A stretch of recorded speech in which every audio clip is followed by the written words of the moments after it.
Justine Greene is a businesswoman who has had a successful career in marketing and advertising and a successful career in the nonprofit sector, or has a successful career. She is the director of Big Sisters of BC's Lower Mainland and involved in many other community organizations. Closest to her heart is raising awareness about ovarian cancer. Her mom was Virginia Greene, one of the powerhouse women who graced this province until her death last year. It is my pleasure to welcome Justine Greene to Studio 4 to tell us more. Nice to see you. Nice to see you. Well, nobody writes me about you who doesn't say, oh, she's a ball of fire, it's in the genes, she's so much like her mother. How long have you heard that? It's an honor to hear it. I've probably heard it more in the last year than I've heard it, up until then. But it's funny, being a child of a very powerful person your entire life, it's a bit daunting, and so I'm not sure I liked it the entire time, but the older I got, and then after her illness and then her demise, it became a badge I wear very strongly and with honor. And she wore it strongly and with honor. Absolutely. As you know, she was here and talked about it Absolutely. Extensively. I was trying to remember this morning when that was. I think it was just a year and a couple weeks ago. Yeah, a year and a couple weeks ago, because we lost her, you lost her, we all lost her December 2nd? Yeah. Where were you when she told you, when you heard about it? It's probably etched in your mind forever. It's like a recurring loop, they say. In the grief canceling world that I'm fully entrenched in, I was on it's funny, she told you a bit of a story of it being almost not even real, that she went to get the diagnosis or lack of diagnosis, which was what she was thinking was going to happen to her at the cancer agency. And we're smart people, Fanny, you know us. We've known our family for a long time. And so it was sort of strange and naive that we didn't think that something real was happening. But she and Lyle went to the cancer agency in June. Lyle, her husband. Lyle, her husband, yeah, June 25th of 2009. And she went, and I was on my way on a holiday for 2 weeks with my family, off to see my in-laws in the Kootenays. And we were in Kelowna, and I said, well, call me when after you get back from the agency, and basically you've heard it's nothing, give me a call. And so we were at a swimming pool, and I remember checking my phone and thinking, and the message sounded a little sober, but, it's serious stuff, so who knows what it was. We pretty much thought it would be, benign, and they'd have to have some surgery, and who knows. Sure. We didn't really, who knows. Kids went inside, we had a talk, and I was in Kelowna at the time and turned around and came home the next day. So very much so. As Virginia would do, and as you have done, and your whole family does, when you have an issue, a serious issue like this, everybody hops on the bandwagon, raises funds, raises awareness, most importantly, raises awareness, which is what you're doing today and will continue to do. So let's start there. I know you're not a doctor. No. But ovarian cancer. I feel like a silent. Well, I feel like a cereal box expert. That's what we all became very quickly, as we learned everything there was to know about Mom's particular cancer.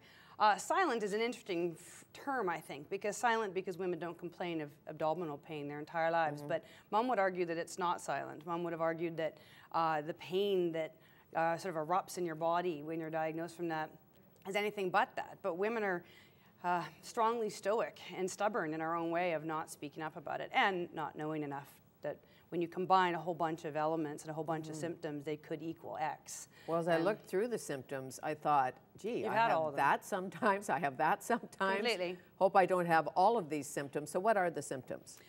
Well, they're everything from abdominal pain that could resonate anywhere from sort of top abdominal to lower abdominal. They're bloating, they're erratic weight gain. So you go on a holiday, you come back, you think, what's the big deal? They sort of rationalize it to premenopausal, well, either in your own cycle, premenopausal, menopausal, postmenopausal. There's a whole bunch of different reasons to it. Discomfort, it's really simple symptoms. When added up together, the two words they use are progressive, persistent and progressive. So if you have any of those combination of symptoms persistently, and then they are progressing to get worse for more than 3 weeks only, speak up. And it's not an automatic test at your doctor? Not at all.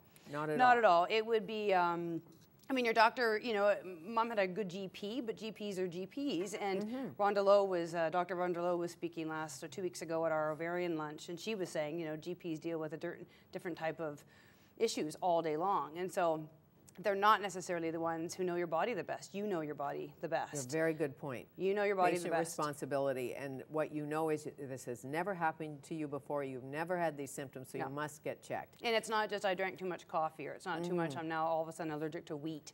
You know, that's sort of what Mom did, is that she went to her girlfriends and they it was either menopause or it was coffee, or it was menopause or it was too much pastries or something totally ridiculous. And because she was fit and ate well and did everything right. Completely. It's such a frustrating thing, I know, because you go through the cycles of hope, and it's going to see the oncologist or the radiologist or the surgeon, and they give you hope and then they take it away. Not on purpose, they just have to read to you what's in the report. I would say the phrase we came up with really quickly was knowledge is power, no matter what the knowledge is. You know, like you can't sleep better that first night, or you can't prepare for the next week or the next coming symptom or surgeries or treatments unless you have the knowledge. And so sometimes that knowledge was not good news and not fun to hear. We had 3 different roles. My mom, her husband Lyle, and I would go to all medical appointments. And so Mom was the patient, Lyle was the support person, and I was the note taker. So I would write down all the facts. And sometimes I'd find myself sort of daydreaming, did they just say that? And then I'm like, come on, Justine, snap to. Like, you're the note taker. Like, never mind, don't emotionally react to it yet. Just take the notes. And then we kind of go home and debrief. And we all heard 3 different things every single meeting. Isn't that interesting? Because I know your mother, Virginia, was certainly smart. Yeah, very She was head of the Business Council of BC. She'd been in politics. She'd been a deputy minister. Doesn't emotionally react to much. She could she could make things happen. Yeah. Started her own company, go direct, goes on and on and on and on. So it's amazing what our minds do when we hear something quite terrifying. Yeah. The story that's nice that leads to the awareness part is that Dr. Diane Miller, who's the head of gynecological oncology, can't say that 5 times fast. No, it's like a trip up. Yeah. And the head of UBC's research team, we'd heard about Diane, and when Mom was first diagnosed, and there's a team of doctors, so it doesn't actually matter who you have. They're all extraordinary. And Diana ran into Mom probably only a few months into the process of chemo. She had a few chemos, then surgery, a few more chemos in the first round of her illness. And Diana said, you know, when you're through with this, I'd like to talk. Like, I understand who you are. I've learned who you are, and you might be able to help us. Let's talk. And Mom just said, well, I don't know what that looks like. So if you want to talk, let's talk now. Yeah. And you know her history with breast cancer is that she never had breast cancer, and she was the first chair of the Breast Cancer Foundation here in BC, and for 10 years, 10-15 years fought it because a friend of hers had it and passed away of it. So it was enough for her to get connected to that. As you know so well as her daughter, and I know as her friend, like when Virginia said, you're doing it, you're doing it. Pretty much. You know, people didn't get to be asked twice when she called. No, but she also did it. That was the other part. You thought, you know what, because I sat on a committee with your mom, a couple of them, and I was always happy she was there. Yeah. Because I thought, she can handle it. She'll handle it, like, she'll make the call. I don't know buzz about budgets, but she does. Yeah. She'll make it happen. Going through this cancer with your mom, how has it been life-changing for you, for your kids, for your husband? Has it been life-changing? Yeah, I think, I mean... Because you're not 40 yet. I'm not 40 yet, and that wasn't, I didn't like that. I didn't like that part of the story. There was something about, I mean, I was expecting to be 66 or some magical number of whatever I would be when she passed away. Right. So I've had a hard time actually dealing with the fact that I was 39, just 39 when she passed away. That seemed really young to me. I didn't feel ready, but that's, you know, I don't know if I would have been ready in 30 years from now. I don't know if that's an answer. But I say that it was the hardest 2 years of our life, but without sounding strange, the best 2 years of our life. You know, it is a very surreal experience. And we came together as a team instantly, without anyone telling us our roles and having to have family meetings. We just sort of the simplest word is stepped up. And the girlfriends step up. Yeah. Oh, the team of people, the food that never stops. The food. It's funny when people are making food for people who are ill. They make food for about 100 of you. Like it's really quite funny. Like big things show up, but it was good because then it took the burden off of all of us to figure that out. It's like casserole medicine. Oh yeah, crazy. But we all have a pretty deep fear of death. As much work as we do in ourselves. Yeah. We don't really want it to happen to us. No, my mom, 2 weeks before she passed away, she was hospitalized again, and so just that's what happens with this disease. Different parts of your body break down, and a minister who's just a friend of hers, Peter Elliott, who runs Christ Church Cathedral. He's the dean there. He happened to be in the hospital, and they were friends. And so they sort of wandered in, and they had a nice, spiritual conversation. And I wasn't there, and I went and saw him a few months ago, just to. They say part of the process is putting the pieces together that you didn't know about, to sort of talk about that conversation with her. And she said, why are we so afraid of this? This seems like such a strange thing to be afraid of. And he says, well, it's the only thing in life that's guaranteed, and we don't talk about it. I know, it's one of the last taboos. Yeah. And somehow we think it's not going to happen to us. No. I guess that's the ego. Yes, that is the ego. As Gabrielle would say, that's your ego saying, exactly. It's okay. Exactly. You're going to live forever. Yeah. Probably not. Any family history in your family of ovarian cancer? Yeah, well, that's the start. That's the part of the story that gets a little creepier. Is that my grandmother, my mom's mom, died at the age of 51, and so it was 1966, where not a lot of people talked about the C word back then. Exactly. Families weren't open. My mother and her siblings were not part of the her journey. It was a 5-month journey. She died of what we thought then was colon cancer.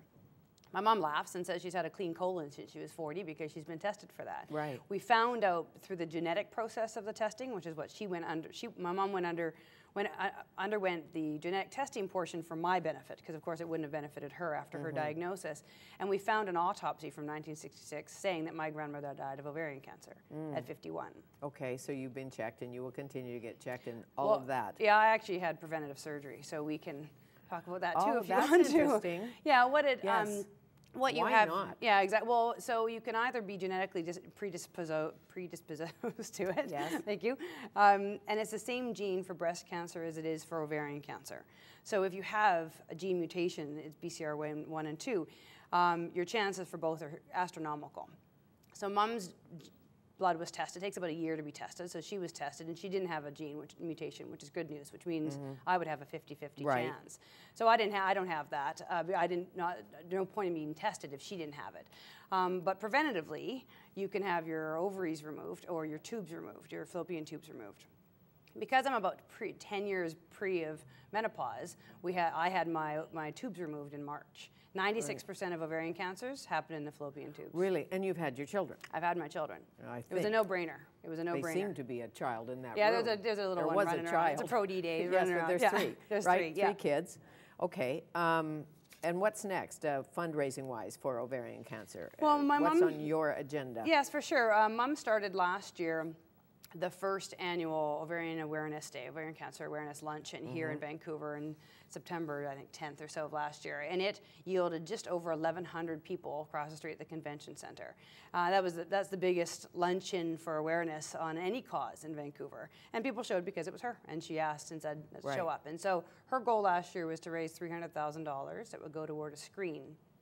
And so in honor of her, I've come with strong genes. I couldn't let that go. And so we had one just 2 weeks ago, 2 and a bit weeks ago. We had a sold-out crowd of just over 550. My goal was 500. I knew that people would came because Mom was around. I knew people would come this year because she wasn't. Sure. And it's just to get the word out. The stats are just over 2,800 women a year get diagnosed in Canada, and 1,800 of them die. Yes. Not the same 1,800, obviously, but over a couple years. That's those odds. You go to those walks, it's sad. There aren't a lot of survivors walking in those walks. Right, and it's a tough reproductive cancer. Yeah, once it gets in there. No question about it. Because the fallopian tubes are an open organ as well, they don't attach to the ovaries.